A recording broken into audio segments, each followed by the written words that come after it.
He said during an appearance from the Roosevelt Room the decision amounted to a tremendous setback, and warned North Korea that the U.S. military is ready to act should Pyongyang take any foolish and reckless action. Our military, which is by far the most powerful anywhere in the world, that has been greatly enhanced recently as we all know, is ready as necessary, he said. He left open the door to renewing the diplomatic thaw which had preceded the anticipated talks, if and when Kim Jong Un chooses to engage in constructive dialogue and actions. I am waiting, he said. In his letter, which the administration said was dispatched through established communication channels to North Korea, Trump wrote with chagrin the summit was off. I was very much looking forward to being there with you. Sadly, based on the tremendous anger and open hostility displayed in your most recent statement, I feel it is inappropriate, at this time, to have this long-planned meeting, Trump wrote. Therefore, please let this letter serve to represent that the Singapore summit, for the good of both parties, but to the detriment of the world, will not take place. Trump and Kim were scheduled to meet in Singapore on June 12, for what would have been the first face-to-face meeting between a U.S. and North Korean leader.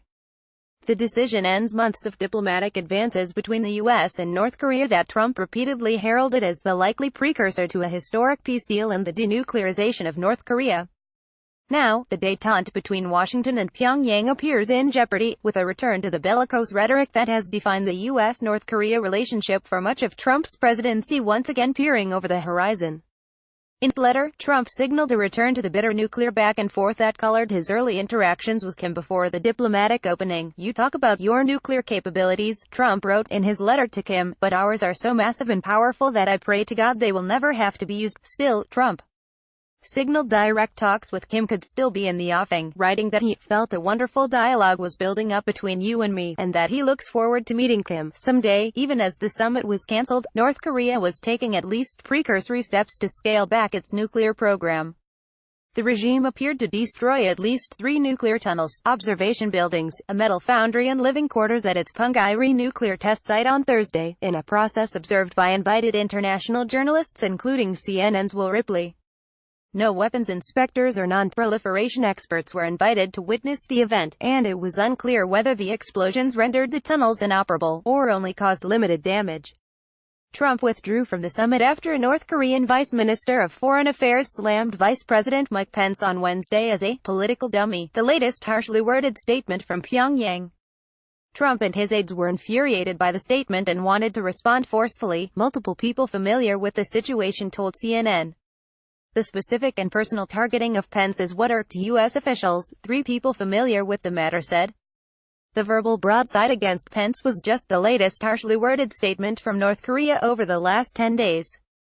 Early last week, North Korea canceled a planned meeting with South Korea and threatened to pull out of the Singapore summit because of ongoing U.S.-South Korean military exercises.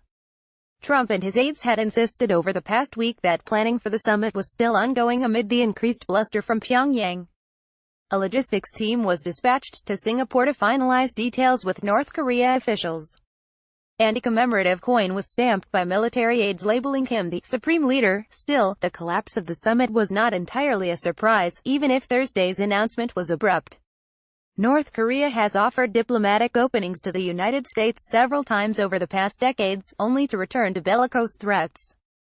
Even after Trump accepted Kim's invitation to meet in March, most administration officials put the likelihood of the summit actually happening at less than 50%, and administration officials grew increasingly skeptical over the last week.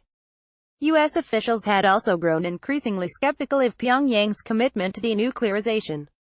On Wednesday, CNN reported the Trump administration was looking to have additional high-level talks for assurances from Kim for complete denuclearization before the summit went ahead.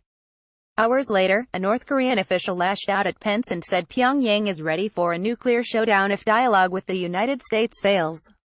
Cho Sun-wei, a vice minister in the North Korean Foreign Ministry, said if the U.S. continued on its current path, she would suggest to North Korea's leadership that they reconsider the planned summit between Trump and Kim. Whether the U.S. will meet us at a meeting room or encounter us at nuclear-to-nuclear showdown is entirely dependent upon the. Cho was responding to comments by Pence made Monday during a Fox News interview that she deemed unbridled and impudent. CNN's Ali Malloy contributed to this report.